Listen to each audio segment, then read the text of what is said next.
más que un taller, es un curso que requiere de cierto, digamos, cierto nivel de conocimientos de la ingeniería sísmica. Y entonces eso es lo que comparto con ustedes, sobre todo para que puedan tomar y ser conscientes de que la carrera o la parte de la especialidad de ingeniería sísmica en estos últimos años ha ido vertiginosamente creciendo, y sobre todo en el desarrollo de la investigación ha ido actualizándose bastante en estos últimos años, sobre todo por la ocurrencia de los sismos más importantes en estos últimos 50 años que han habido, como por ejemplo el sismo de Northridge en Estados Unidos, el sismo de Kobe en Japón, el sismo de Valdivia en Chile, y bueno, y aquí mismo en Pisco, Perú, en el 2007. Entonces, de alguna manera, nuestros países están dentro de, por ejemplo, de todos estos países que acabo de indicar, están dentro de lo que corresponde al Círculo de Fuego del Pacífico. Y bueno, pues es un tema común que tenemos, y que de alguna manera se está cada vez desarrollando más con el aporte de cada uno de estos países que logra en el tema del desarrollo, y no solamente en el tema del desarrollo, sino que también en el tema de la ejecución de proyectos. Vamos viendo de que en el Perú estamos en la actualidad ejecutando y desarrollando proyectos, estos proyectos que tienen que ver básicamente con el tema de la protección de hospitales. Estamos experimentando cosas novedosas, cosas que nos van a aprender, nos están enseñando y estamos aprendiendo prácticamente de esto que está sucediendo, de esto que se está realizando, y que estamos de alguna manera experimentando, porque son cosas que se tienen que adaptar a cada país, ¿no? Empezando primero porque ya tenemos un reglamento que es la norma E031, que es la norma que le da el marco legal y el marco técnico a todo el trabajo que hacen los ingenieros para desarrollar expedientes técnicos con aislamiento sísmico, ¿sí? Eso es importante y creo que es un gran avance que tenemos para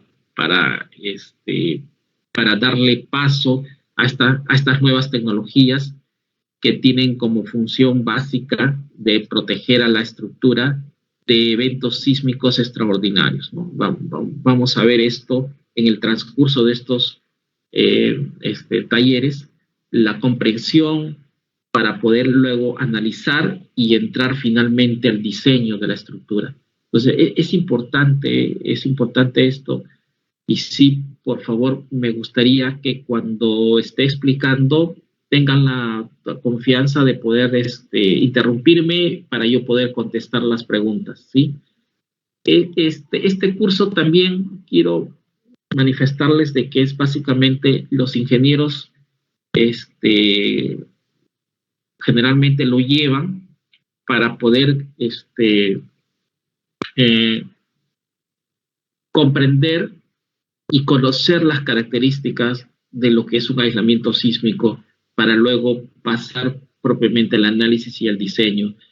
Y es un ya trabajo de ingeniería porque, como les repito, ya existe una norma técnica que de alguna manera establece todos los principios, todos los criterios, y esto, digamos, integrados, englobados en una filosofía que es la filosofía del diseño sismo resistente, ¿no?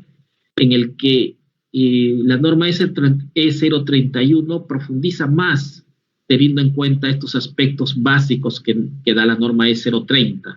No, la E030, por si acaso, para los que no conocen, es la norma de diseño sismo resistente que está vigente en el Perú, la norma E030 para el diseño sismo resistente de edificaciones, ¿sí? La norma E031 es una norma que sale un 14 de noviembre, perdón, un 4 de noviembre del año 2019, es cuando se promulga a través del diario El Peruano esta norma, la E031, que se llama norma de aislamiento sísmico, ¿no? Un 4 de noviembre del año 2019.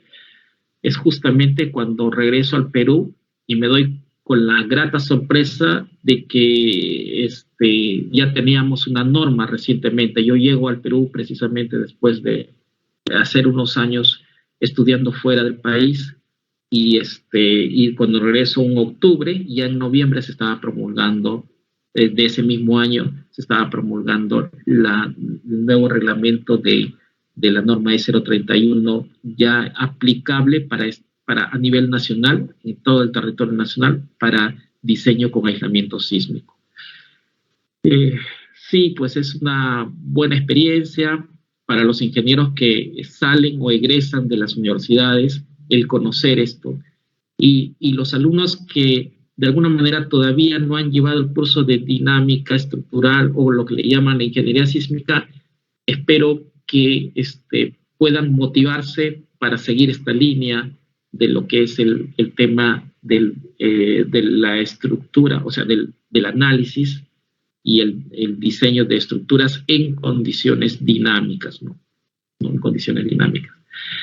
Bueno, cualquier pregunta, como les repito, con toda confianza me hacen saber.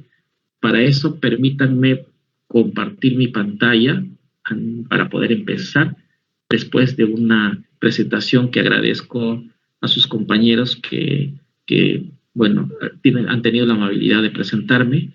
Y bueno, pues vamos a continuar. Para eso, permítanme compartir la pantalla, como les digo. Y no sé si ya ven mi pantalla, ¿sí se puede apreciar? ¿Sí? Sí, se ve. Ok, muchas gracias. Muchas gracias. Voy a ver.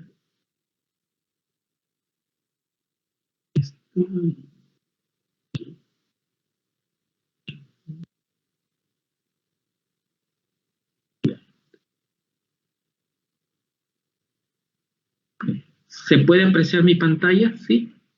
Ok, se puede apreciar lo que estoy mostrando, la diapositiva. ¿Sí? Sí, por favor, me confirman si se puede apreciar la pantalla que tengo en estos momentos, en la diapositiva. Sí, ya. Sí, genial.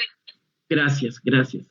Gracias. Lo pregunto insistentemente porque ya me pasó. Tuve una experiencia muy, bueno, no sé hasta qué punto. Yo empecé, ¿no? Sin preguntar a nadie, empecé a hablar, y casi una hora me estuve hablando, y cuando me doy cuenta, y me estaban rompiendo el teléfono, me decían pues que no se me escuchaba. Entonces, claro, porque realmente no se escuchaba ni la presentación, porque entré de frente en el apuro y me puse a hablar como un loro, pero nadie me escuchaba.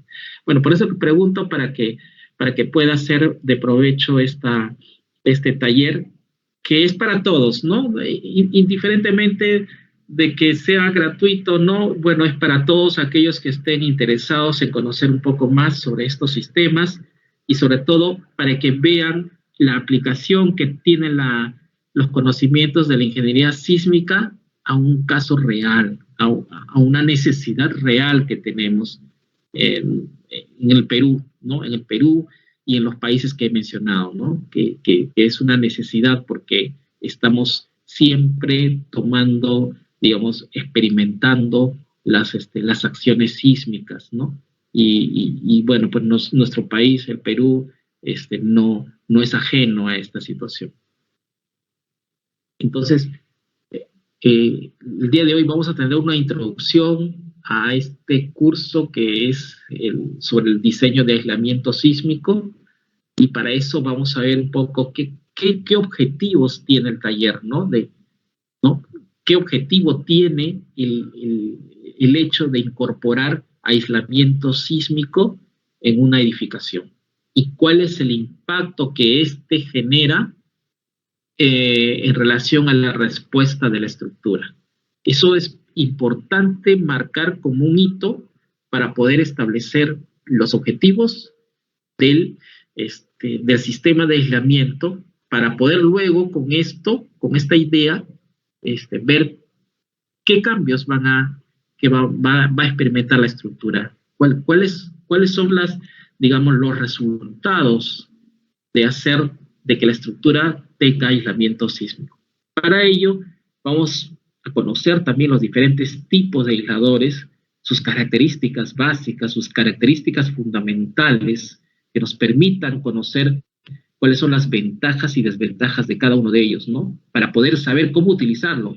Es como cuando, por ejemplo, tienes una herramienta A, una herramienta B, una herramienta C, y tienes que ensamblar algo, pues debes saber en qué momento usar la herramienta A, en qué momento utilizar la herramienta C, de acuerdo a tus necesidades. Algo así funciona con los aisladores. Es necesario primero conocer sus características, ventajas y desventajas, para poder saber dónde utilizarlo, en qué parte de la estructura, porque no en toda la estructura puedes usar un mismo tipo, puedes usar diferentes tipos de aisladores, diferentes. Eso va a depender en función a sus características en dónde debes instalarlo, ¿ya? Además, obviamente que implementar un sistema de aislamiento sísmico repercute, digamos, marcadamente la arquitectura del proyecto, ¿no? Esta solución, de alguna manera, interfiere de manera, no sé si llamarla positiva o negativa, porque eso va a depender de cómo lo tome el arquitecto, pero generalmente con los arquitectos hay mucha coordinación con el proyecto estructural. Entonces, el arquitecto, de alguna manera, recibe esta información y trata, pues, de ver de qué manera, pues, cómo resolver esta situación ante un cambio imponente que va a tener que sufrir la estructura por el hecho de implementar un sistema de aislamiento sísmico. ¿Sí? ¿Me dejo entender con esto?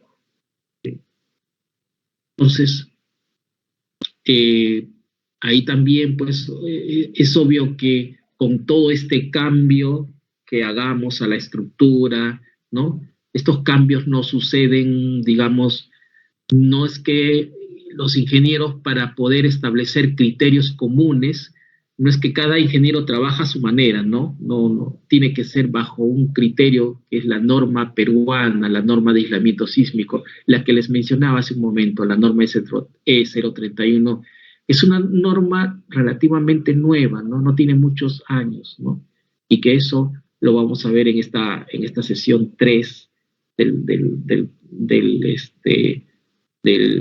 este ciclo de talleres, que me gustaría que no se pierdan. Tratemos siempre de mantener este grupo unido, y si se pueden ir uniendo más, mejor, para que puedan sacarle provecho a esto, que sí realmente yo lo veo muy interesante, ¿no? Es bastante interesante. Y cada vez que reviso estas cosas, voy viendo que hay más novedades, ¿no? No es una cosa tan estática como su nombre lo dice, ¿no? Sino es algo más dinámico. Entonces, vamos a ver aquí en esta segunda parte de la sesión, a partir de la sesión 3, vamos a ver cuáles son las bases de diseño, teniendo en cuenta, pues, las características de los aisladores, las características de la edificación también, ¿no? Para eso ya tenemos que tener preconcebida cómo se comportan las estructuras aporticadas, las estructuras de muros, las estructuras mixtas, las estructuras de acero, ¿no? Dependiendo del material, concreto armado, acero, etcétera, etcétera. Cada una de ellas tiene sus propias características de acuerdo a su configuración estructural, ¿no? Eso es lo que le llaman los sistemas sismo resistentes, a los que hace referencia la norma E030.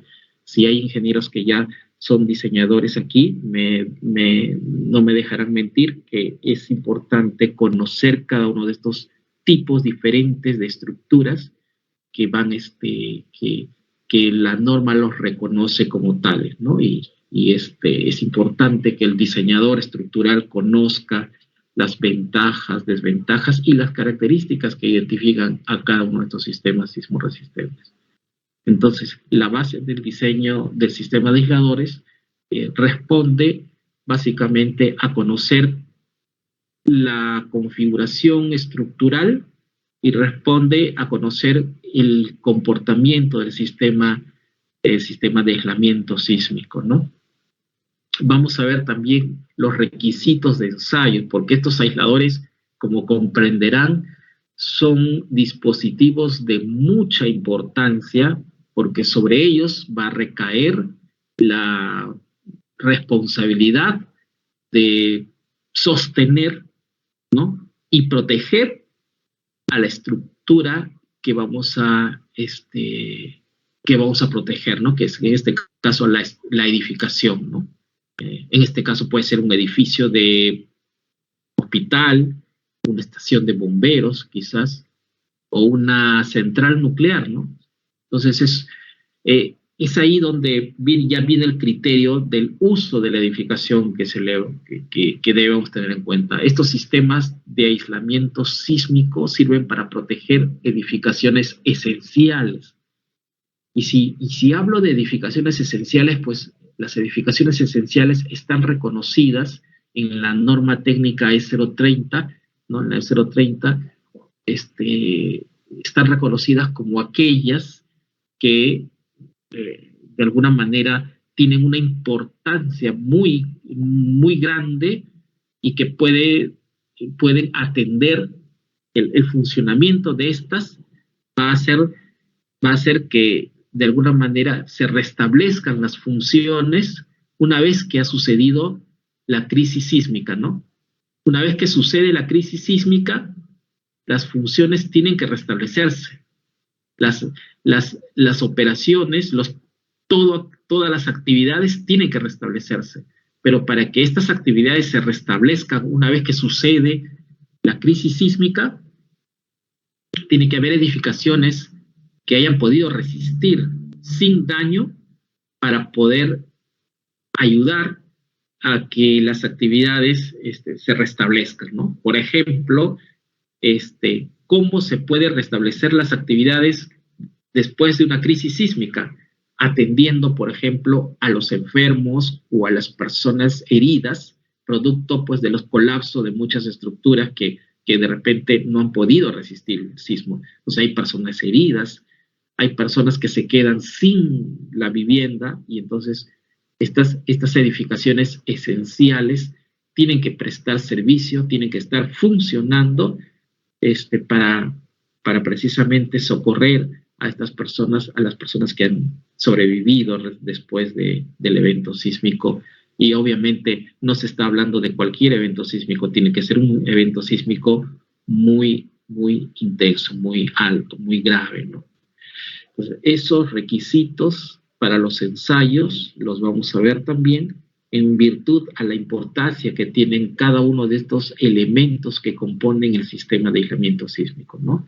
Que son los dispositivos de aislamiento sísmico, que no son de un solo tipo, son de más de un tipo, ¿sí? Los vamos a ir viendo, los vamos a ir distribuyendo en planta de manera estratégica. Eso también lo vamos a ver. En la parte 3, que corresponde a la sesión 4, vamos a ver lo que son los sistemas estructurales, precisamente como un repaso muy rápido de las ventajas y desventajas que hay en los sistemas estructurales. Lo que les decía, pues los muros, los edificios con muros de corte, los edificios aporticados, ¿no? Los edificios de albañilería confinada, albañilería armada, etcétera, etcétera, ¿no? Vamos a ver estas características de estos edificios y cómo cuando se les implementa el sistema de aislamiento sísmico, qué ventajas toma y qué desventajas tiene un sistema estructural con aislamiento sísmico. Eso lo vamos a ver en esta primera parte, haciendo un previo repaso de las características fundamentales de los sistemas sismoresistentes, de los sistemas estructurales sismoresistentes y cómo lo relacionamos con el sistema de aislamiento sísmico. Después vamos a establecer criterios a modo de, digamos, de estimación para establecer el periodo en base fija, el periodo objetivo, la rigidez objetivo y el amortiguamiento objetivo, ¿no? Teniendo en cuenta, pues, que como primera, digamos, como una primera situación, tenemos que empezar como cuando hacemos un predimensionado, una cosa muy parecida o similar, vamos a hacer también para el sistema de aislamiento sísmico. Vamos a establecer ciertos criterios que nos permitan estimar los parámetros objetivos: periodo, rigidez y amortiguamiento. Estos son los parámetros dinámicos que vamos a establecerlos como parámetros objetivos, ¿ya? Y eso, ¿en función a qué? En función a algo que tenemos que empezar, porque de alguna manera tenemos que empezar de algo que ya conocemos. Ese algo que ya conocemos es precisamente el periodo en base fija. De alguna manera nosotros establecemos un modelo estructural en base a pórticos, en base a muros, lo llevamos a un programa cualquiera, ESAP, ETAPS o cualquier otro programa que ustedes usen. Particularmente para el curso voy a usar ETAPS. Bueno, usamos, por ejemplo, en ETAPS, vamos implementando el modelo estructural, lo vamos elaborando, lo vamos ensamblando, y eso nos va a permitir hacer, con la aplicación de las cargas, nos va a permitir establecer un primer análisis con una primera corrida, los resultados en base a las formas modales que podamos obtener a partir de un primer análisis, ¿no? Con las formas modales. Ya saben, pues, que para obtener las formas modales hay que entrar a una matriz de masa, ¿no? Una matriz de rigidez. Se obtienen los valores y vectores propios de un arreglo, que es la combinación entre la matriz de masas y la matriz de rigidez, y con este arreglo, asociado a un factor lambda, podemos encontrar los valores y los vectores propios, luego de encontrar el polinomio característico y luego de encontrar los vectores y los valores propios que están representados. Los valores propios nos representan los cuadrados de las frecuencias angulares, ¿no? Y los vectores propios van formándose lo que se llaman, pues, las formas modales, van estableciéndose para relacionarlas con las formas modales. Entonces, todo esto se hace, el programa lo hace automáticamente, y con esto podríamos, a partir de los cuadrados de las frecuencias, podríamos obtener en principio las frecuencias angulares y posteriormente podemos obtener el periodo, ¿no? Con el periodo, tomando en cuenta las primeras formas modales, que son las más predominantes en general, sobre todo si aceptamos que trabajamos con edificaciones o con estructuras regulares, aceptamos primero y asumimos primero que esta edificación tiene que tener ciertas condiciones de regularidad. Eso lo establece también la norma. Nos vamos a ver esos aspectos también normativos para poder asegurar que la estructura es regular, ¿no? Hay ciertas condiciones. En la norma E031, si bien es cierto, acepta algo de irregularidad, pero lo que no acepta son las irregularidades. La norma E031 no acepta irregularidades intensas, ¿no? Irregularidades que son de carácter ya, de alguna manera, son de carácter, como por ejemplo las esquinas entrantes, que son, digamos, que propician una irregularidad bastante intensa, no las aceptan, ¿no? Hay ciertos márgenes que son aceptados por la norma E031. Entonces, eso lo vamos a ver una vez que empecemos con la parte de la revisión del reglamento. Ahí vamos a ver precisamente qué regularidades acepta el sistema de aislamiento sísmico y qué irregularidades no las acepta, ¿no? Por ejemplo, Dentro de las irregularidades se presentan las de piso blando, la de piso débil, la de piso y las regularidades extremas, ¿no? Entonces, si hacemos una revisión de estas irregularidades, hay las que se llaman las irregularidades extremas y las no extremas. Entonces, en el caso de aislamiento sísmico, les debo indicar de que se aceptan regularidades, pero las que no se aceptan son las irregularidades extremas, ¿no? Teniendo en cuenta que dentro de las irregularidades están las de piso blando, las de piso débil, las regularidades, por ejemplo, de esquinas entrantes, ¿no? Esas sí se aceptan, pero hay ciertas limitaciones que en su momento aclararé para que podamos de alguna manera empezar con una estructura en términos generales, entre comillas, lo más regular posible, ¿no? Lo más regular posible.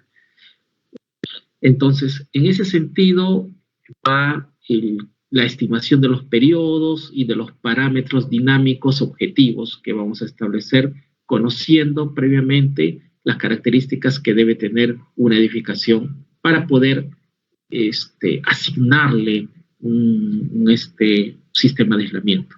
También es necesario tener en cuenta las características de la interfaz de aislamiento. ¿Qué características debe tener? Los sistemas de vigas de conexión que se van a generar a través de los capiteles, que los vamos a ver en su momento, y esto conlleva obviamente a también evaluar los momentos pi delta, los momentos de segundo orden, que se generan por efectos de, digamos, del desplazamiento que los aisladores van a sufrir durante su accionar, ¿no? Durante su acción, porque estos aisladores van a estar sometidos a grandes desplazamientos producto pues, de su alta flexibilidad y de las acciones sísmicas sobre los cuales actúan, ¿no? Las acciones sísmicas se concentran actuando en cada aislador y el aislador va a tener que, de alguna manera, seguir ese movimiento accionado por una gran flexibilidad, ¿no? Esto lo vamos a ver también en su momento en esta parte 3. En la parte 4 vamos a ver ya de por sí si es posible hacer aislamiento sísmico de edificios altos. En muchos papers y en mucha bibliografía se recomienda, y eso lo van a poder ver ustedes, se recomienda que las edificaciones deban tener cierta proporcionalidad en altura y en ancho, ¿no? Teniendo en cuenta que ese ancho es el máximo de las medidas en planta. Es una de las dimensiones de planta, se toma la mayor, ¿no? Se toma la mayor. Si yo tengo en planta dos medidas, el ancho y el largo, pues de los dos tomo el mayor. Eso para mí se establece el ancho y respecto de la altura, ¿no? En bastantes bibliografías indican algunos valores que se pueden recomendar para que un edificio sea factible la implementación de un sistema de aislamiento. Pero esto básicamente responde al criterio de esbeltez. Ustedes reconocerán o recordarán de que en la medida en que un edificio es más alto, el edificio es más flexible. Entonces, para aislamiento sísmico no es recomendable que un edificio sea flexible. A lo contrario, la recomendación, el criterio es que, si bien es cierto, el edificio debe ser lo más rígido posible para que en contraste con el sistema de aislamiento, que es lo más flexible posible, se establezca esa diferencia. Entonces, si yo logro establecer una diferencia marcada entre la rigidez del edificio, que debe ser alta, y la rigidez del sistema de aislamiento, que debe ser baja, si yo establezco esa diferencia marcada, entonces ya estoy logrando el objetivo para lograr aislamiento sísmico, ¿sí? Entonces, por eso es que no se recomiendan que las edificaciones, la superestructura sea muy alta, porque una superestructura muy alta es una superestructura flexible. Entonces, tenemos que tener estructuras rígidas. Pero bueno, ese es digamos, el criterio general, ¿no? Eso no significa que no podamos hacer aislamiento sísmico en edificaciones altas. Se puede hacer, solo que hay que hacer un previo tratamiento, ¿no? Hay que trabajar por etapas. En su momento también daremos algunas alternativas para ver cómo se puede resolver el tema de edificaciones altas y qué cosas debemos resolver precisamente para poder lograr que un edificio alto también pueda tener las ventajas de poder ser factible tener aislamiento sísmico, ¿no? También en algunos papers, en una información, he podido tener la oportunidad de ver que también es posible hacer una mixtura. Entonces, ¿cómo es esto, no? Que se puede lograr, por ejemplo, eficiencia en el diseño, en los resultados esperados se puede lograr mediante una combinación entre usando aislamiento sísmico y en la parte de la subestructura e implementar sistemas de disipación a través de disipadores elásticos o viscoelásticos, a través de disipadores en la superestructura. Se puede combinar ambos, se puede hacer esto, pero hay también ciertas, digamos, ciertas limitaciones que debemos tener en cuenta para poder lograr el mejor desempeño, ¿no? Eso es importante. Entonces, para eso es importante tener en cuenta los efectos que pueden ocasionar los disipadores en sistemas estructurales con aislamiento sísmico. Entonces ahí vamos a ver toda esta parte y bueno, pues no. Y hay un punto importante que también digamos, no podemos evadir, que son las tracciones, ¿no? Los aisladores no tienen capacidad para tomar tracciones. Eso de todas maneras hay que subrayarlo porque es una cosa que muchos diseños a veces no tienen en cuenta, ¿no? Ahora, existen aisladores que tienen más, digamos, más resistencia o tienen un poco más de capacidad resistiva para poder tomar tracciones, es cierto, ¿sí? Pero yo les digo desde mi experiencia diseñando estos sistemas, es preferible no contar con esta capacidad que tienen algunos dispositivos de aislamiento para tomar tracciones. Es mejor no depender de esa capacidad. Es mejor asumir que estos dispositivos tomen una tracción nula. En el mejor de los casos, tomen lo mínimo. Estos mínimos, ¿quiénes lo dan? Los dan los reglamentos, ¿ya? Es importante tener en cuenta que los dispositivos de aislamiento sísmico no tienen tolerancia a tracciones, ¿sí? Y vamos a ver por qué, ¿no? Lo vamos a explicar de manera detallada esto, porque es sumamente importante para el diseño. Luego vamos a ver una etapa que es la etapa 4, ¿no? Una parte 4, que es el análisis y el diseño de sistemas de aislación sísmica usando etapas, ¿no? Esta es la parte práctica del curso en el que vamos a necesitar de tener un modelo de un edificio, ¿no? Este modelo lo vamos a hacer de cero, ¿sí? Para los que están de repente empezando con este tema, me gustaría, eso sí, tratar de llegar a cada uno de ustedes.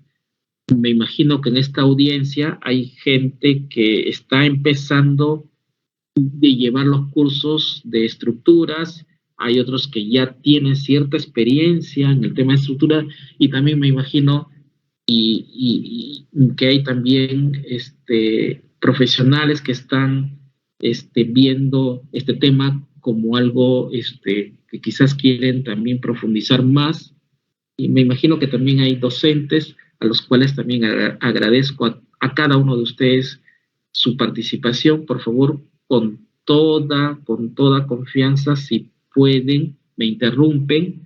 Yo puedo contestar las preguntas, y si no las puedo contestar, les diría la próxima sesión se las contesto. No hay ningún problema, así que por favor, con toda confianza, sírvanse preguntarme, ¿sí? Esta parte, como les digo, estas 5 sesiones va a ser prácticamente cálculos, hojas de cálculo, programas. En el programa ETABS vamos a modelar, vamos a ver y vamos a estudiar un poco la manera de cómo se implementa el sistema de aislamiento sísmico a edificaciones, ¿no? Lo vamos a tratar de hacer lo más así detallado posible, a fin de que pueda quedar claro.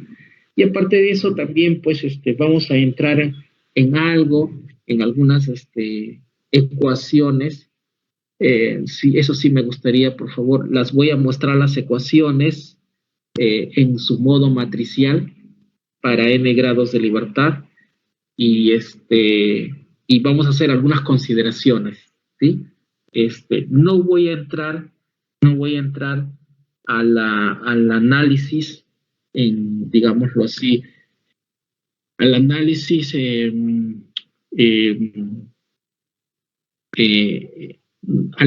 de las relaciones que vamos a encontrar. Voy a proponer las ecuaciones y voy a obtener directamente los resultados, ¿no? En este curso taller me gustaría sí entrar un poco más al tema de las matemáticas, pero creo yo que la intención de estos talleres es básicamente hacer un curso práctico en el que ya utilicemos los resultados obtenidos y de frente apliquemos esto a un caso real, ¿no? A un caso real. Entonces, esa es la intención del taller.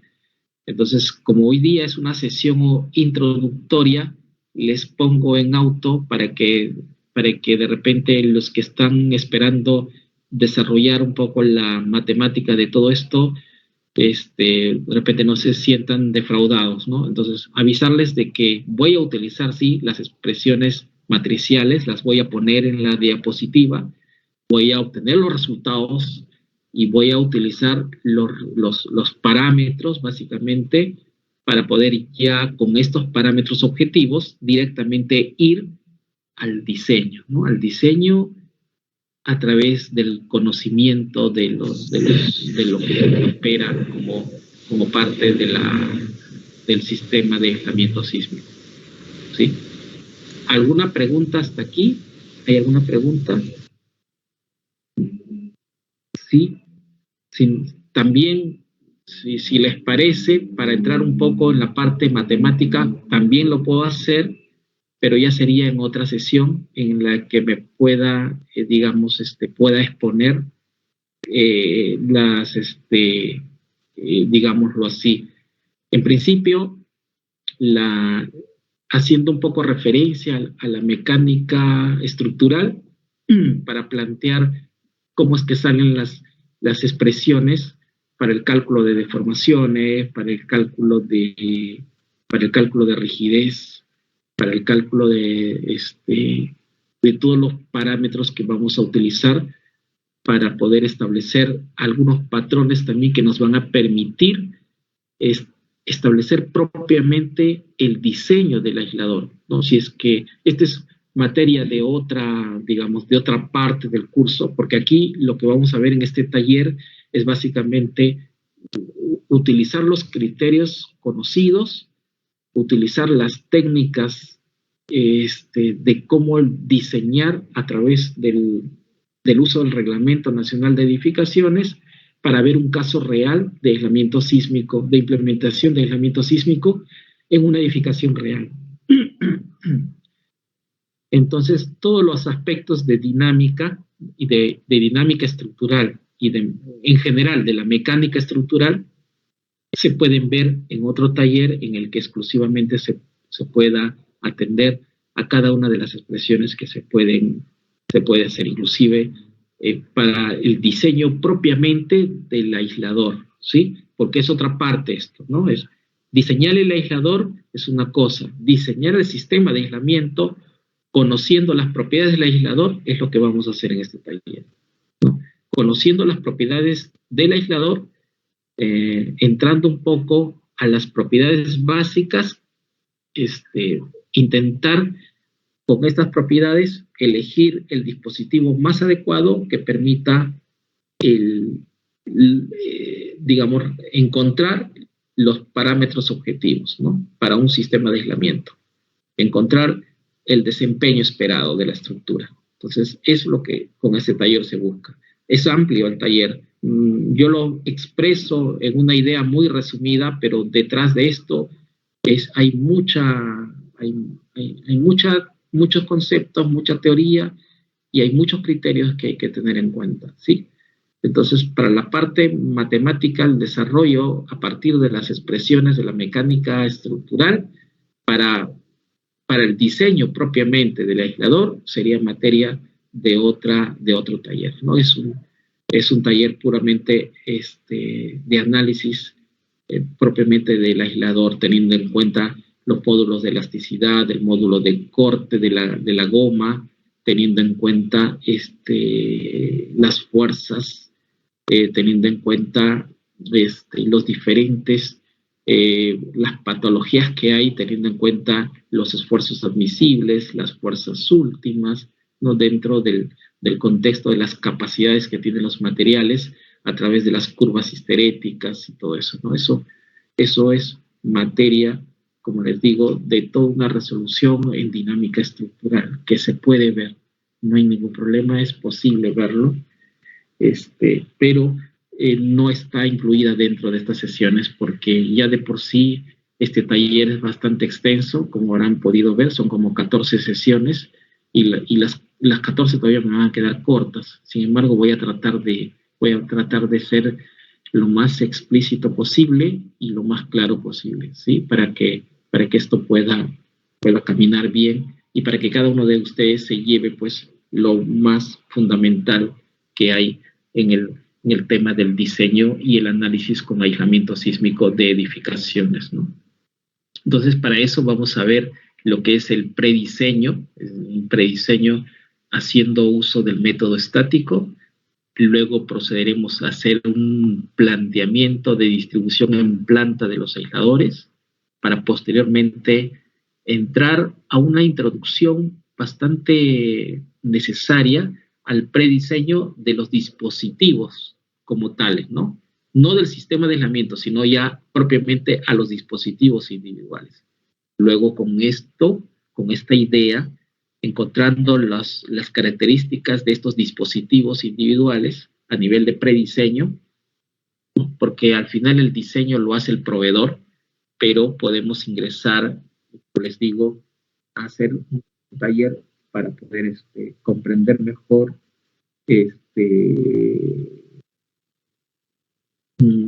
mejor la mecánica estructural de los aisladores.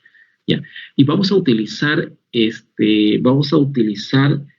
la modelación de aisladores mediante un vínculo, ¿no? que TAPS tiene. Es un vínculo del tipo LINX, ¿no? Es un link, es una herramienta que se llama LINQ, que está disponible tanto en ETAPS como SAP 2000, a través del cual podemos modelar el aislador sísmico, ¿sí?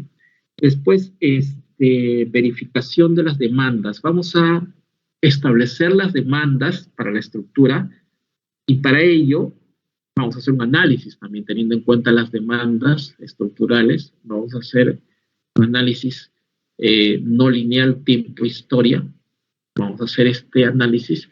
La ventaja con el sistema de aislamiento sísmico es que con estos sistemas yo puedo simplificar la forma de cómo trabajar haciendo análisis tiempo-historia no lineal solamente a la fase de aislamiento sísmico, ¿no? Porque prácticamente en la práctica, porque en la parte de la ingeniería tenemos que ser prácticos, si bien es cierto, sabemos que de todo el íntegro de la energía sísmica que se propaga y llega al edificio, casi el 98% de la energía inducida por el sismo se queda en el sistema de aislamiento. Y solamente un poco porcentaje, diría yo un 2, 3, hasta un 5%, se llega a la estructura. Eso significa, en términos simples, de que la estructura queda totalmente aislada de la fuerza sísmica. Prácticamente a la estructura o a la superestructura le va a llegar un mínimo de fuerza inducida por el sismo.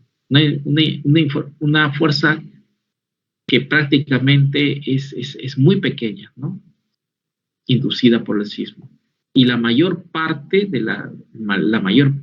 la excitación sísmica en términos de energía lo va a absorber el sistema de aislamiento. Entonces, esta condición permite que podamos nosotros desacoplar el edificio para quedarnos con el sistema de aislamiento y aplicarle a este el análisis tiempo-historia, ¿no? Para no lineal, para poder hacer algunas verificaciones, de hecho, y nos van a dar unos resultados mucho más precisos y más cercanos a lo que realmente ocurre. Vamos a ver también la selección y el escalamiento de los registros sísmicos, ¿no? Porque para poder hacer análisis tiempo-historia, como comprenderán, necesitamos de escalar y seleccionar los registros compatibles, ¿no? Para poder tener registros, ya sea que puedan ser estos de sismos conocidos, o puede ser si no hubieran muchos sismos, por los cuales se pueden generar a partir de espectros compatibles, se pueden generar también registros sintéticos, ¿no? Que también es posible utilizar porque la norma así lo permite, siempre y cuando pues sean compatibles con los espectros que la norma nos da, ¿no? Eso hay programas, hay software que nos permiten generar registros sintéticos compatibles con los espectros normativos, ¿no? Vamos a ver también el amortiguamiento inherente, que es propio de las edificaciones, ¿no? Y un capítulo 5 que quizás también sea tan importante como el que le antecede, que vamos a ver, que es las propiedades secantes, ¿no? ¿Cuáles son las propiedades secantes? Y que dicho sea de paso, estas propiedades secantes son las que deben estar en los planos, producto de toda la ingeniería que se hace, ¿no? Debe generarse planos, porque es a través de estos los que se hacen la ejecución de la obra. El ejecutor de obras, para que pueda ejecutar la obra, necesita los planos. Entonces, los planos son los que se van a elaborar del sistema de aislamiento, y para eso las propiedades secantes son las que se van a consignar en estos planos, ¿no? Les voy a mostrar un ejemplo, llegado el momento, les voy a mostrar un ejemplo de los planos que hemos elaborado en donde trabajo, para que ustedes vean cómo se presenta un juego de planos con aislamiento sísmico. Vamos a ver con eso también la reducción del espectro de diseño por amortiguamiento, porque obviamente, como ustedes comprenderán, el sistema de aislamiento sísmico no solamente provee de capacidad de respuesta, no solamente a través de la disipación por características o por capacidad histerética, ¿no? Por el comportamiento histerético que tienen los materiales, sino también lo hace a través de la disipación por amortiguamiento, ¿no? Entonces, estos dispositivos aportan amortiguamiento al sistema, de tal manera que incrementan el amortiguamiento de todo el sistema estructural, dotándolo pues de una mayor capacidad de amortiguamiento a toda la estructura, ¿no? Y eso. Vamos a ver también los efectos pi delta en toda la estructura, cómo se manifiestan y cómo debe considerarse cuando hagamos el diseño del sistema de aislamiento sísmico. Veremos la verificación en resistencia de los elementos estructurales que corresponden a la superestructura. Veremos el detallado de los elementos estructurales que de alguna manera se disminuye. El detallamiento se disminuye porque ya la estructura no va a incursionar en el rango inelástico. La estructura, me refiero a la superestructura, no incursiona en el rango inelástico. Las que van a incursionar en el rango inelástico van a ser los aisladores, ¿no? Porque prácticamente, o sea, en la práctica, mejor dicho, el edificio queda desacoplado, ¿no? ¿Desacoplado de quién? De la fuerza sísmica. Y bueno, los criterios de columna fuerte y viga débil, siempre que son los criterios que gobiernan la estructuración de la parte de la superestructura.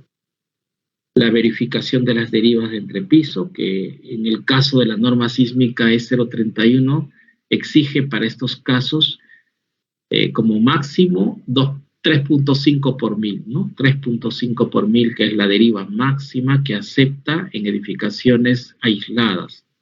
Y de hecho esto se consigue relativamente fácil debido al aporte que el sistema de aislamiento sísmico le provee a la estructura.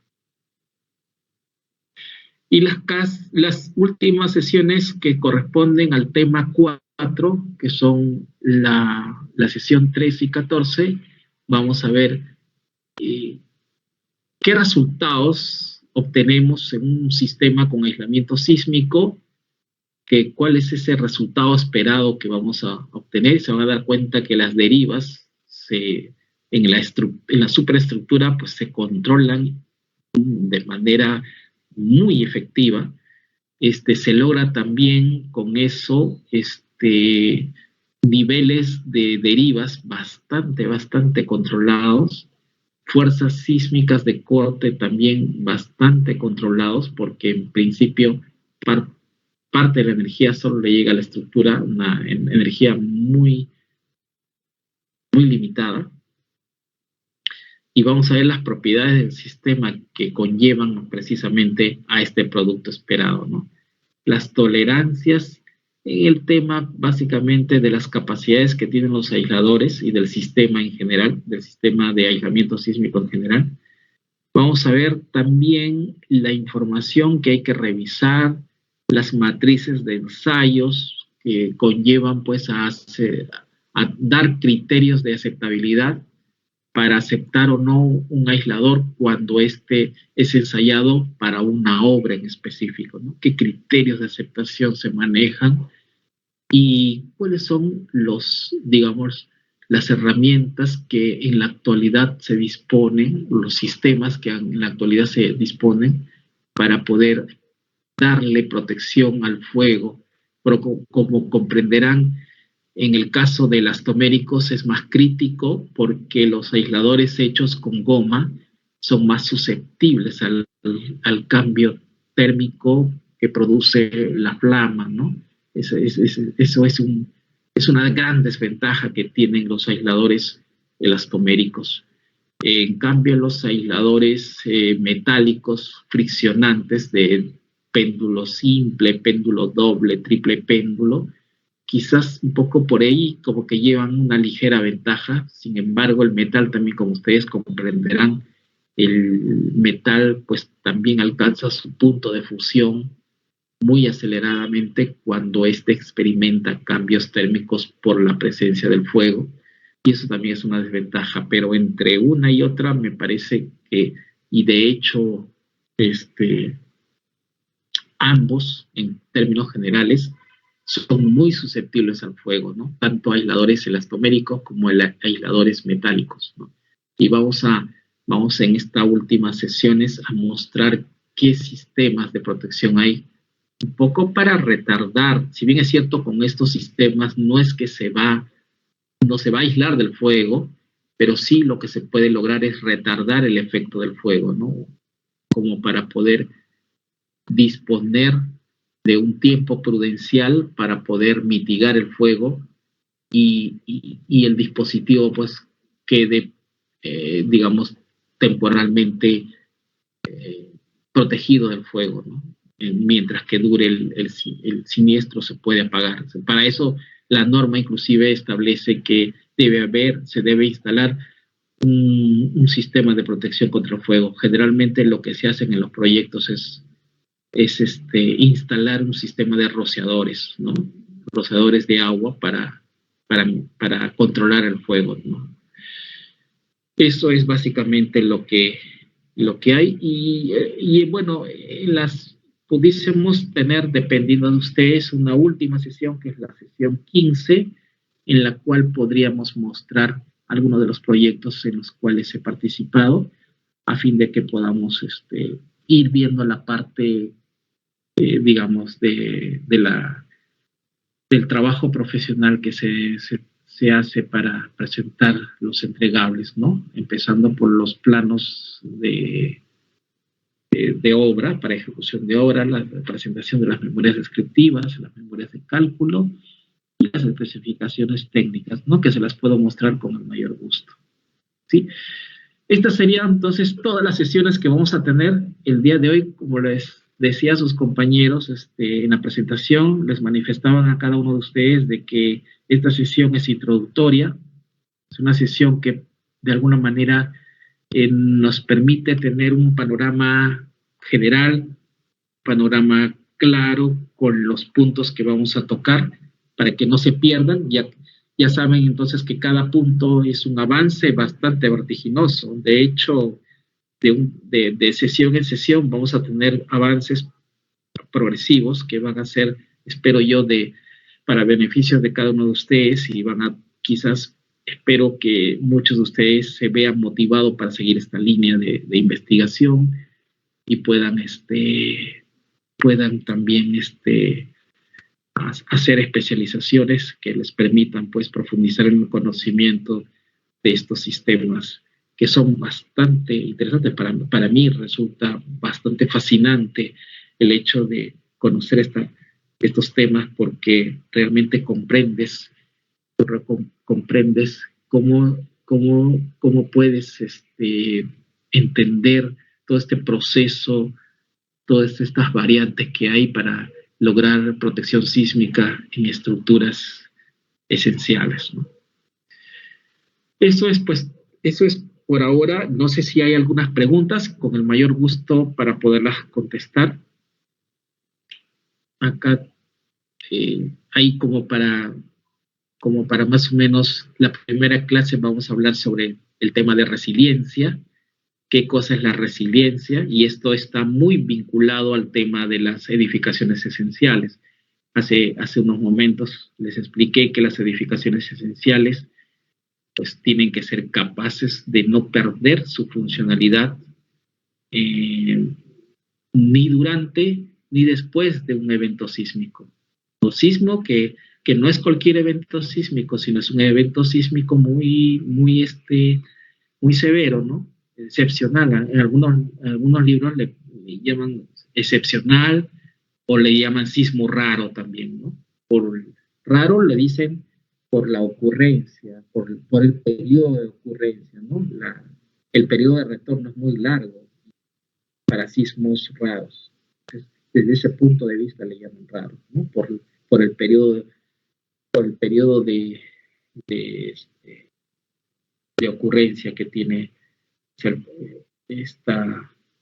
Esto es lo que de alguna manera establece la intensidad de un sismo en un periodo de retorno muy largo, ¿no? Para este tipo de sismos es que se prepara una edificación esencial. No sé si hubiera preguntas dentro del auditorio, con el mayor gusto para poderlas responder.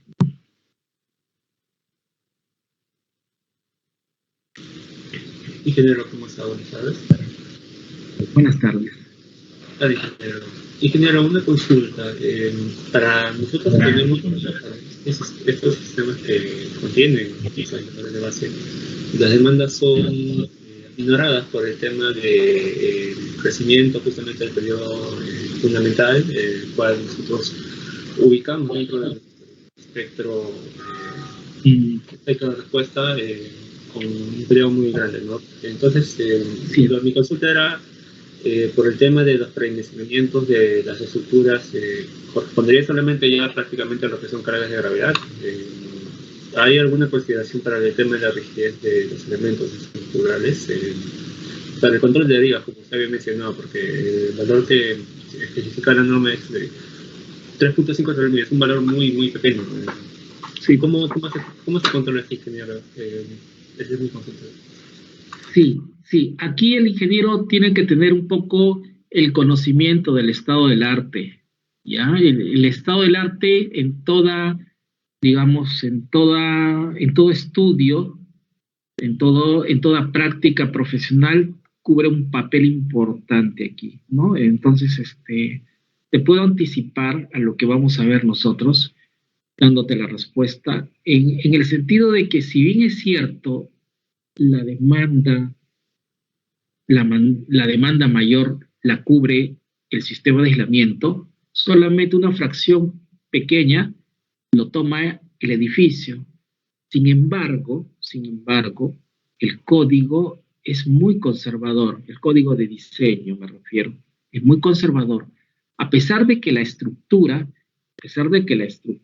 está aislada por el sistema de aislamiento, eso no significa de que no debas considerar, digamos, las fuerzas.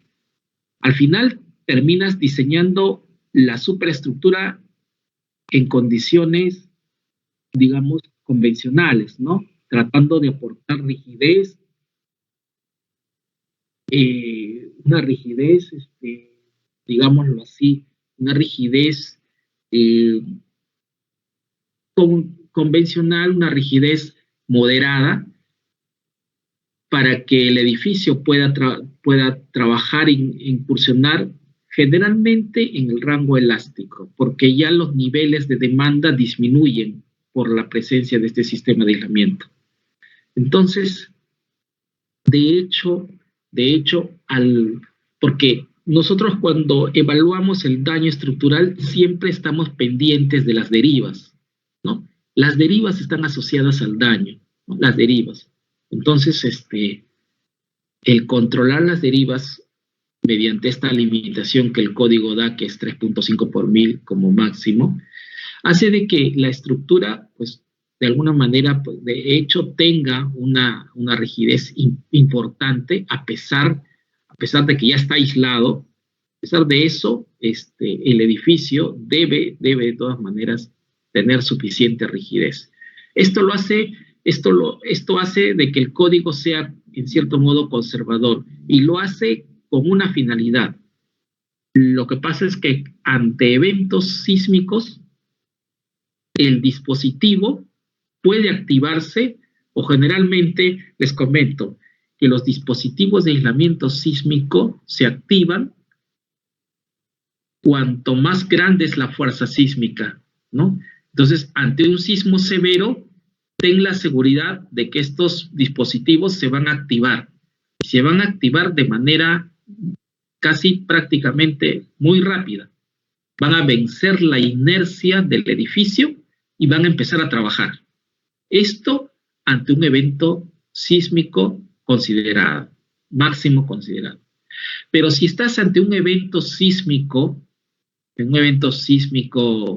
digámoslo así, como un sismo frecuente o un sismo moderado, entonces, en esas condiciones, cuando tienes un sismo moderado, probablemente estos dispositivos no se activen. Y si eso sucede, el edificio debería estar capacitado o debe ser capaz de poder soportar o resistir las cargas inducidas por un sismo moderado, cuando los aisladores no se activan, ¿sí? Entonces, ¿a qué conlleva esto? Conlleva a la idea de que siempre cuando diseñas debes tener una resistencia de reserva, no depender 100% del sistema de aislamiento, porque, como comprenderás, como todo sistema, siempre tiene una sensibilidad, ¿no? Una sensibilidad. Y pudiese presentarse el caso en que, si bien es cierto, el sismo no es intenso, sino es un sismo moderado, ¿no? O un sismo frecuente, con esta fuerza de repente no vas a poder ser capaz de poder activar el funcionamiento de los aisladores. Por lo tanto, quien va a tener que tomar la fuerza sísmica es el edificio. Y el edificio tiene que tener capacidad de poder tomar esa fuerza sísmica, ¿no? ¿No? Entonces, es eso, ¿no? Es justamente prevé la posibilidad en que los aisladores no se activen para sismos de menor intensidad y bajo esas condiciones prepara el código, prepara el edificio para poder resistir esas eventualidades que pudiesen presentarse ante un sistema de aislamiento que no se active por una, digamos, por falta de sensibilidad al sismo. Porque eso sí tenemos que ser claros en que los aisladores funcionan muy bien siempre y cuando estos queden activados, pero para que se activen necesitan dos cosas importantes. Una fuerza sísmica, ¿no? Una fuerza sísmica importante y un peso sísmico propiciado por la estructura que también debe ser importante, ¿no? Ambos tienen que ser, digamos, de ciertos niveles importantes para poder lograr que esto funcione, ¿no? Entonces, a eso va, ¿no? Entonces, igual tienes que diseñar el edificio, por más que sepas que el sistema de aislamiento va a desacoplarlo, y de hecho lo hace, pero es necesario preparar el edificio para situaciones en las cuales los eventos sísmicos no sean tan, digamos, tan severos, ¿no? Sean frecuentes de repente, o sismos pequeños, en los cuales necesariamente el edificio tiene que responder bien, ¿no? Ante eventos, como les digo, de sismos frecuentes. Ante esos eventos, el edificio debe seguir respondiendo bien, ¿no? Porque vamos a ver más adelante que los dispositivos generalmente no se activan con sismos frecuentes, ¿no? No se activan. Porque para activarse, repito, primero tienen que vencer la inercia de todo el peso, de toda la masa que tiene el edificio, y una vez que vencen esa inercia, empieza el trabajo del aislador, disipando energía a través de amortiguamiento y disipando energía a través del desplazamiento lateral que los aisladores, toman, ¿no? Eso es, ¿no? No sé, espero haber resuelto tu incógnita, tu pregunta. Ingeniero. Sí, dígame. Nos hay una pregunta por interno con respecto a si se usará el programa Seismosoft para escalar el registro de acelerogramas. Yo creo que hay una versión gratuita estudiantil de prueba que podemos usar. Ahí yo tengo algunos registros que ya están escalados, ¿no? Pero no es tema propiamente del curso el utilizar este sismo signal. Sin embargo, no es necesario, porque realmente se puede trabajar con registros ya escalados. Pero si ustedes pueden conseguir registros escalados para el ejercicio que hagamos, genial, ¿no? No hay ningún problema. Si pueden conseguir otros registros. Pero para el curso no va a ser necesario que tengan instalado el programa, ¿sí? Ok, ingeniero, gracias. ¿Alguna otra pregunta?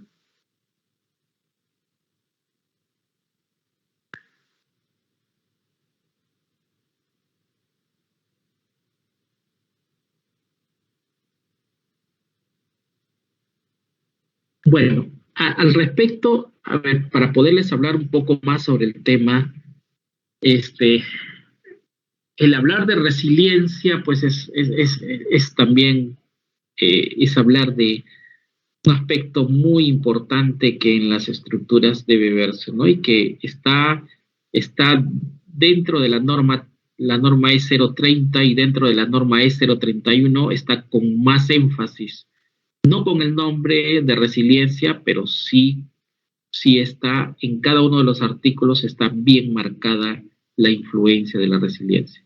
Entonces la resiliencia es necesario tener en cuenta esta capacidad que tienen de las estructuras de recuperarse, ¿no? De recuperarse y de recuperar las actividades para que pues, funcione continuamente una estructura. Eso, ¿no? Un edificio preparado y sostenible para eventos críticos, ¿no? Eso se logra ¿con qué? Con la resiliencia. La resiliencia logra edificios preparados y sostenibles, ¿no? para que puedan soportar eventos sísmicos. Hay un círculo que se estudia mucho, lo he tomado de un paper chileno en el que trabaja mucho el tema de la absorción de la energía, teniendo en cuenta que la energía es capaz de poder, el edificio es capaz de tomar energía, es capaz de absorber, pero dentro de esa capacidad que tiene de absorción de energía, hay que establecer dos importantes formas de cómo la estructura absorbe energía. La absorbe en términos de deformación a través de la deformación elástica, ¿no? A través de la formación elástica. Y si hablamos de deformación elástica, estamos hablando de la energía potencial de deformación, la energía de deformación elástica y la energía cinética, ¿no? Que son las energías que en el rango elástico se puede establecer como forma de cómo la estructura responde ante una excitación externa. La otra parte en régimen de operación de emergencia, que está pintado de color rojo, ¿no? Esta parte que está pintada de color rojo, es la parte en que la estructura debe ser capaz de disipar energía, ya no como en el caso de color verde, ya no en régimen operacional normal, en el que trabaja en términos, por ejemplo, de aprovechar las características elásticas, ¿no? Del comportamiento elástico de la estructura a través de estas dos energías, de deformación elástica y de energía cinética. Ya en esta parte roja, el edificio debe ser capaz de poder trabajar en operación en condiciones de emergencia. ¿Y cómo debe hacerse este trabajo de las edificaciones en este régimen, ¿no? Que es más crítico? Lo debe ser a través de la disipación de energía. ¿Y qué tipo de energía debe disipar en este caso, o disipa la estructura en este caso? Es la energía que se disipa por amortiguamiento, y la otra energía que se disipa es a través de la energía histerética, ¿no? Que es la que podemos nosotros observar a través del daño estructural. La energía histerética que se disipa por capacidad, por característica histerética del material, es la que precisamente se revela, se evidencia como daño en la estructura. Entonces esto de aquí debe comprenderse de esta manera, y si esto se tiene claro, entonces el concepto de resiliencia precisamente está en esta capacidad que tienen las edificaciones para absorber esta energía, ¿no? No solamente absorber, sino también a su vez, una vez que se absorbe, se debe recuperar, ¿no? Es esto, ¿no? Y entonces ahí viene una pregunta: ¿y cómo contribuyen los aisladores sísmicos con la resiliencia de los edificios, ¿no? En los últimos 25 años, 6 terremotos, ¿no? En los últimos 25 años han habido 10 desastres importantes. Dentro de los 10 desastres importantes que han generado mayores pérdidas económicas, 6 fueron terremotos, pero fueron inclusive con tsunamis, ¿no? Que causaron pérdidas hasta de 497 millones de dólares, y es una realidad, que hay, ¿no? Que existe a nivel mundial, terremotos muy fuertes, muy intensos, ¿no? En 25 años, fíjense. Entonces, con la finalidad de emprender la recuperación de las actividades vitales, ¿no? Y las actividades productivas, es fundamental que las edificaciones, tales como las edificaciones esenciales, puedan tener funcionalidad continua después de un terremoto. Este es el caso, por ejemplo, como les decía, el caso de hospitales, estaciones de bomberos, policías, ¿no? Estaciones de policía, centros de acción estratégica. Son algunas de estas edificaciones que deben permanecer funcionando durante toda su etapa, ¿no? Todo este trance entre la ocurrencia de la crisis sísmica y la situación post ocurrencia, ¿no? Del evento sísmico. ¿Cómo contribuyen estos aisladores sísmicos en hospitales? ¿No? En casos, por ejemplo, en que las edificaciones sean hospitales, entonces se toman en cuenta las cargas sísmicas mayores, ¿no? En el diseño, con la finalidad de disminuir el grado de daño. En muchos casos, estos daños que son importantes se hacen de que la estructura prácticamente quede inservible. En un hospital no se permite este tipo de grado de daño, ¿no?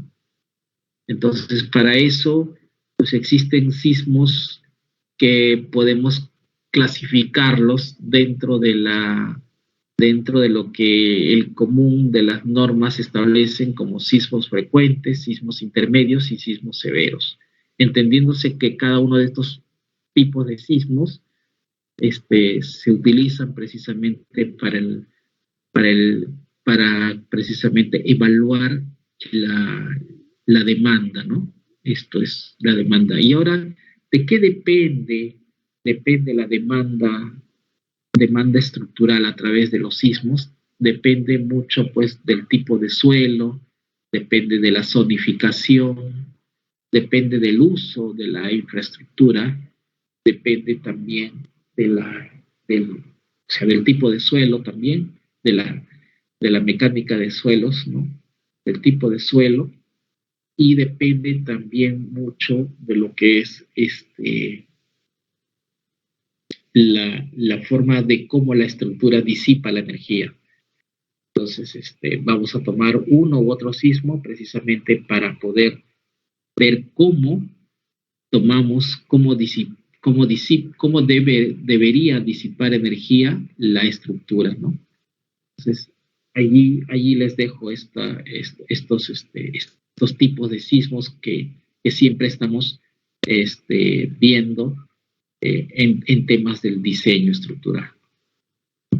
Y con esto, para cerrar, les puedo manifestar lo siguiente, que la relación en la demanda sísmica con el desempeño de la estructura, ¿no? Entre la demanda y la respuesta de la estructura, si lo hablamos de manera específica, una relación que existe entre la demanda y la respuesta de una estructura es a través del daño estructural.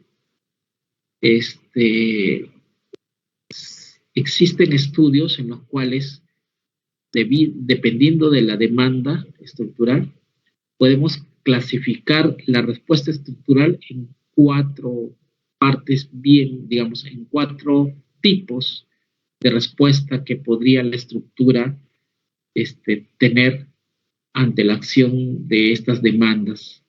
Podría ser lo que es el tema o la respuesta operacional, de inmediata ocupación, de seguridad de vida y de previo al colapso.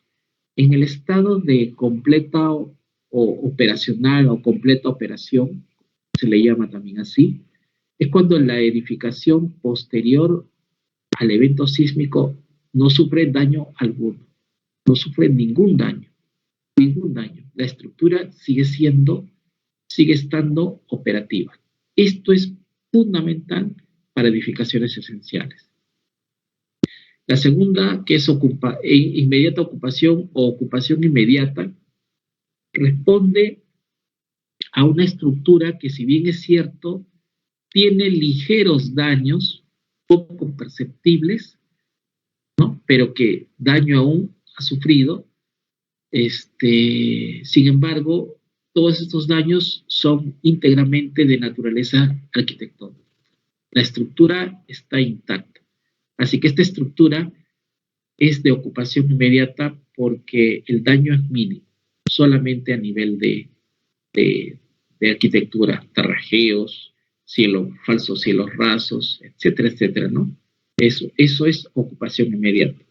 Daño al contenido, nada más, no hay esto. Entendiéndose también como contenido, como todo aquello que está dentro de la estructura, empezando por los tabiques, los equipos, los muebles, los estantes, las mesas, los escritorios y todo aquello que constituye como objeto material dentro de la estructura es lo que se le llama el contenido.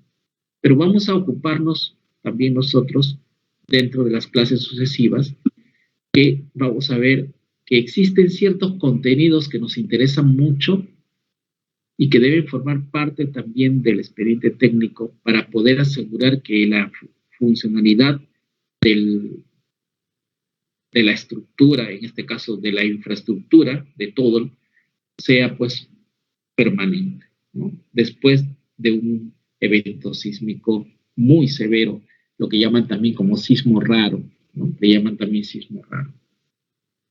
Y luego está la respuesta en seguridad de vida, que si bien es cierto la estructura ha sufrido un mayor grado de daño, pero la estructura todavía sigue en pie, ¿no? Y está todavía prestando servicio, pero con daño observable, ¿no? Como lo que están viendo aquí en la diapositiva.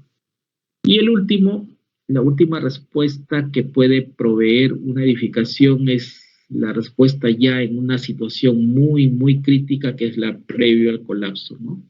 Es una situación previo al colapso, es una situación en la que ya prácticamente la estructura quedó inservible, muchas veces ofreciendo un cuadro de previo a la demolición. Es importante reconocer que previo al colapso ya es una estructura pues que prácticamente ya no es reparable, ¿no? Los desplazamientos, las puertas, muchas de las puertas, por ejemplo, ya no encajan, ya no cierran ni abren. Las ventanas han estallado, por ejemplo, si son de vidrio, prácticamente la mayoría ha estallado, y prácticamente la estructura ya queda inservible. Esto es previo al colapso.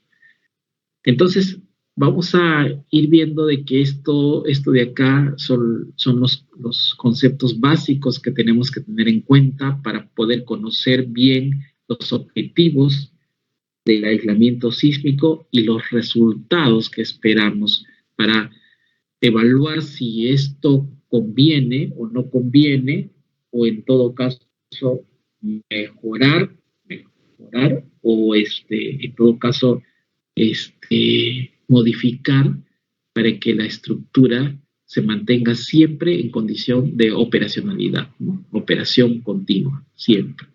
Eso orientado, si es que vemos, para edificaciones esenciales. Es obviamente, de hecho,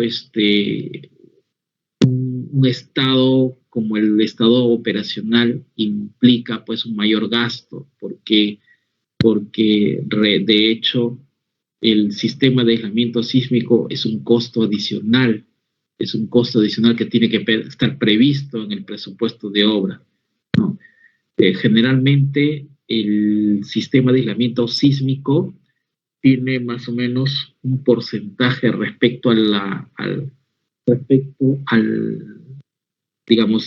costo del proyecto, está representando entre el 5 y el 6% del costo del proyecto, ¿no? Más o menos de todo el proyecto, entre el 5 y el 6% lo representa el costo del sistema de aislamiento. Por ahora, estos aisladores están relativamente caros porque es una tecnología foránea que tiene que traerse desde afuera, no hay producción nacional. Tengo entendido que había una empresa muy pequeña que todavía estaba haciendo aisladores también bastante pequeños, pero que no estaban certificados aún, ¿no? Ese proceso de certificación toma bastante tiempo, ¿no? Sin embargo, eh, está corriendo mucho la idea de hacer, o sea, de que empresas tomen la posta para hacer para fabricar aisladores, ¿ya? Pero todavía es incipiente todavía, ¿no? En el extranjero sí hay, en Estados Unidos, en Europa, hay fábricas ya y proveedores también de aisladores sísmicos, y bueno, el traerlos y ponerlos en obra, el ensayarlos es lo que cuesta, ¿no? Y el fabricarlos, obviamente, ¿no?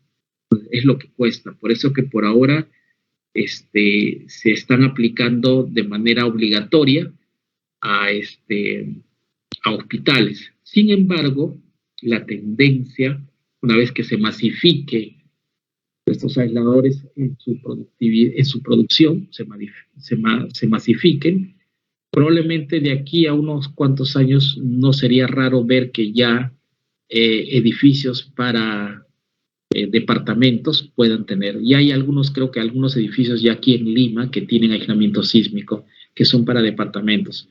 Es obviamente que están un poco más caros, pero tienen pues ya el sistema de aislamiento. Es poco. Yo aviso de que esto se va a hacer más común conforme el tiempo pase y conforme pues haya también digamos así, una libertad en el mercado para establecer la oferta, el concurso de oferta y demanda, ¿no? Para que se pueda controlar mejor los precios, ¿no? Porque por ahora la mayor parte de los proveedores son extranjeros. Hay algunas empresas que están asociadas con empresas extranjeras para traer dispositivos de afuera, pero todavía no hay una empresa que produzca o que tenga su planta aquí en Perú, ¿no? No hay. Todo se trae del extranjero, ¿no? Pero hay empresas que sí importan, ¿no? Importan y trabajan como parte del staff técnico, porque el proveedor tiene que tener también capacidad técnica para poder proponer sistemas de aislamiento para edificaciones, ¿no? Para los proyectos, sobre todo. Bueno, eso es lo que tenía para el día de hoy. La verdad que es la próxima clase vamos a tomar algunos criterios de energía, vamos a proceder a ver esta parte como primera clase, ¿no? Lo que les estaba hablando, vamos a ver estos aspectos. Y bueno, pues hasta aquí concluyo mi participación. Si es que hay alguna pregunta, quedo a la espera de alguna pregunta más que puedan formular. Y si no, lo podemos dejar así para la siguiente sesión, que si no me equivoco es la subsiguiente semana. Sí, me corrigen por favor, es la subsiguiente semana la primera sesión. Sí. No es esta semana, sino la subsiguiente, ¿sí? Sí, ingeniero. De hecho, la continuación de la primera clase de este curso taller sería el 25, domingo 25 a la misma hora de 12 a 2. Ahora, dicen, quiero agradecer infinitamente al ingeniero, quien tomó la iniciativa de poder llevar a cabo este taller, y más que todo de manera gratuita para todos estudiantes, profesionales, personas interesadas en el sector construcción. Agradecer nuevamente al ingeniero, también a los participantes del día de hoy. A continuación le voy a dar paso a mi compañera Kiara, que les va a hacer llegar algunos puntos que hay que considerar para este curso. Sí, también cabe resaltar el agradecimiento al ingeniero que se ha tomado el tiempo aún de poder darnos una breve introducción acerca de lo que va a tratar y lo que van a seguir siendo las próximas semanas. Solo para mencionar que el certificado será mínimamente con 10 asistencias. Cuenta a partir de hoy y de la siguiente semana, que va a ser el inicio de la primera sesión como tal. El Teams también nos va a dar el registro completo de la asistencia y el tiempo de conexión de cada participante, ¿no? Para que lo puedan tomar en cuenta cada uno de ustedes. El certificado será para los asistentes y el pagado va a ser para los participantes. Cabe resaltar también que va a ser con nota probatoria mínimo de 13. También nos llegaron a hacer algunas dudas sobre el material. Para ello se creará un Drive, el cual se les podrá facilitar el link la siguiente semana. Y por último, las clases van a ser grabadas y publicadas en YouTube en nuestro canal. Por eso les invitamos a que puedan revisar nuestro canal de YouTube como ICG1FB y nos puedan seguir. También tenemos las redes como Facebook e Instagram. Y mencionarles por última vez el tema del pregunta y respuesta, que nos podemos ver en la parte superior. Hay una opción para cualquier duda que puedan tener, ya sea esta o las siguientes semanas, ¿no? O incluso también poder levantar mano, así cuando mencioné el ingeniero estamos en confianza, y poder hacerle las preguntas respectivas que tengamos acerca del tema. Eso nomás mencionar y gracias a todos por su participación y agradecerle su tiempo a usted, ingeniero. Sí, las gracias a ustedes también, porque yo sé que a veces muchos están sacrificando su día domingo. De repente, en vez de salir al centro comercial, están escuchando su clase, pero yo creo que en mi modo sencillo de ver las cosas, yo creo que le van a sacar provecho en la medida en que hagan más preguntas y bueno, puedan participar. Y de igual manera yo, porque de alguna manera esto me permite abrirme y compartir lo poco que sé, porque realmente esto es cada vez, su crecimiento es cada vez más vertiginoso, porque realmente yo les digo que ahorita se están haciendo obras a nivel nacional para hospitales con aislamiento sísmico y estamos en el proceso todavía porque hay muchos temas en obras que a veces no dejan avanzar. Créanme que yo estoy día a día lidiando con estos problemas en obras que, aparte de ser proyectista, pues de alguna manera hay cosas en obras que también complican más la cosa, aparte de que ya de por sí el sistema es novedoso, es bueno, pero a veces en temas de obras a veces resulta un poco complejo esto, sobre todo cuando el sistema del Estado interfiere, porque el Estado la verdad que exige mucho y aparte de eso de que también hay un especial cuidado en la selección del proveedor y hay un especial cuidado en la evaluación del proveedor y de los dispositivos. Esto siempre tiene que hacerse porque debemos ser conscientes de que el sistema de aislamiento aquí es la parte más importante porque es de este sistema el que va a depender la estabilidad, la funcionalidad y que esta estructura sea capaz de poder resistir eventos muy severos, ¿no? Eventos severos, para hacerlo así directo. Entonces, eventos sísmicos severos, ¿no? Sismos severos, como le llaman. Entonces, se dan cuenta que esto es muy importante, esto no es un juego. Aparentemente, quien diseña tiene mucha responsabilidad, quien diseña y quien revisa estos proyectos tienen mucha responsabilidad, ¿no? Porque dependemos mucho de que todo esto funcione, esto que les acabo de indicar, todo esto funcione siempre y cuando el sistema esté bien diseñado, ¿sí? Eso tenemos que ser conscientes. Tenemos que ser conscientes de que estamos ante una herramienta que puede ser muy útil y efectiva, pero a su vez que si no sabemos hacerlo, podemos incurrir en algo peor que el desastre. Entonces es importante por eso difundir estos conocimientos. Créanme que esta iniciativa que han tenido el grupo de estudiantes que ustedes tienen en el comité que me han tenido la buena disposición de aceptarme para poder compartir estos conocimientos. Créanme que se debe más a ellos por esta también iniciativa que ha tenido ellos de preparar, de darse un tiempo, de coordinar conmigo para yo poder tener esta facilidad de llegar a ustedes, ¿no? O sea, la intención de este ciclo de charlas es básicamente compartir conocimientos, difundirlos y, ¿por qué no, motivarlos a todos, a cada uno de ustedes, para que sigan líneas similares en la investigación? En la medida en que esto se investigue más, nuestro país se va a volver, digamos, con mayor capacidad de poder usar estos sistemas que son beneficiosos, y que podamos lograr resultados importantes, y no solamente a nivel teórico, sino también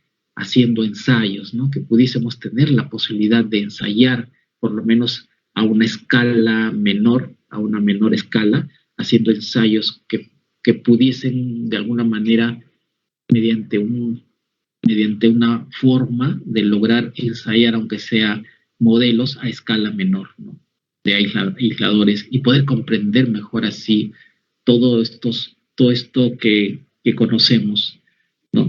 Entonces, eso es, ¿no? La intención mía es precisamente esto, de llevar y compartir conocimientos a una población tan idónea como la de ustedes, los universitarios, que tienen una capacidad crítica de poder aprender las cosas, ¿no? Con una amplia, digamos, un amplio conocimiento que tienen sobre sus materias, que sus docentes les preparan para que ustedes puedan, con estas materias básicas que tiene en ingeniería, puedan entender ya la aplicación de la dinámica estructural a casos concretos, a casos reales, ¿no? Yo no vengo a explicarles cosas teóricas que no tengan fundamento, sino más bien vengo a utilizar lo que ya conocemos de estos sistemas, a aplicarlos directamente a casos reales, ¿no? Casos reales en los que ustedes van a poder ver, acompañándome en estas clases, en estos talleres, van a acompañarme para poder ver cómo se realizan este proceso y qué resultados. Se van a dar cuenta, los resultados bastante perceptibles, ¿no? Bastante ideales, que busca una estructura cuando tiene aislamiento sísmico. Por eso es que hablamos de parámetros objetivos, ¿no? Estos van a ser nuestros objetivos, el lograr que la estructura se conforme de la mejor manera, se comporte de la mejor manera para resistir sismos, ni siquiera pequeños, sino sismos grandes, sismos intensos, sismos severos, como le llama la normativa. Sismo máximo le llama la normativa, sismo máximo considerado. Y nada, pues ya con esto creo que ya los dejo con el mayor gusto para poder compartir más conocimientos, más ideas, y los espero la subsiguiente semana. Como dijo su compañera, el día domingo 25 estamos iniciando la primera sesión. Espero que hayan podido